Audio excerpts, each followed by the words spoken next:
On Monday, the President of the European Commission, José Manuel Barroso, met with the newly appointed Prime Minister of Montenegro, Milo Đukanović, to discuss the country's European future. President Barroso welcomed the decision by the government to keep European integration at the top of the country's agenda. The President also encouraged Prime Minister Đukanović to accelerate momentum towards reform. He underlined that Montenegro has to continue in reform efforts to guarantee the enforcement of the rule of law and independence of the judiciary. Further reforms in areas such as fundamental rights and combating corruption and organized crime are also key to the country's success on its path towards Europe.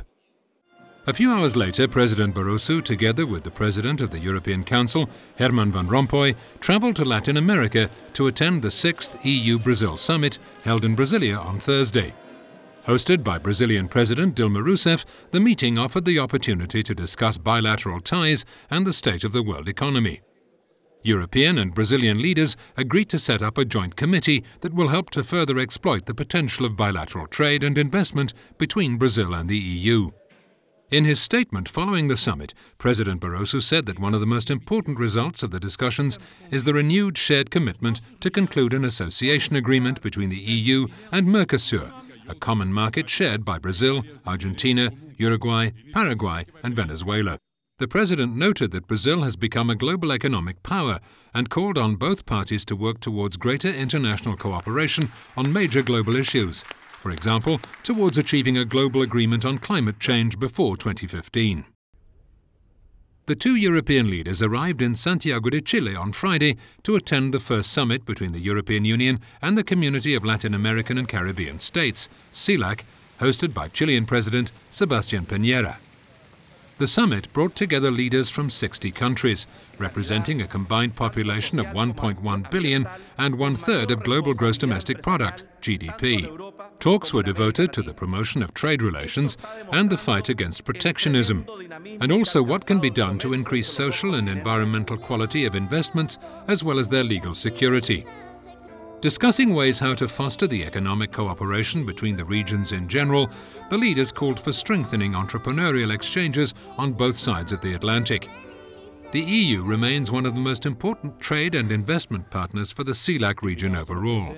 Addressing the opening ceremony, President Barroso said that the closer ties between the world's largest economy, that is Europe, and some of the fastest-growing economies located in Latin America are in the interests of both, especially as they struggle together to ensure sustainable growth, jobs and security for their citizens. The importance of the flows between European Union and Latin America and Caribbean cannot be put in doubt. The figures speak for themselves. However, what is important is not just the volume, but also the quality, an aspect that matters a lot to Europe.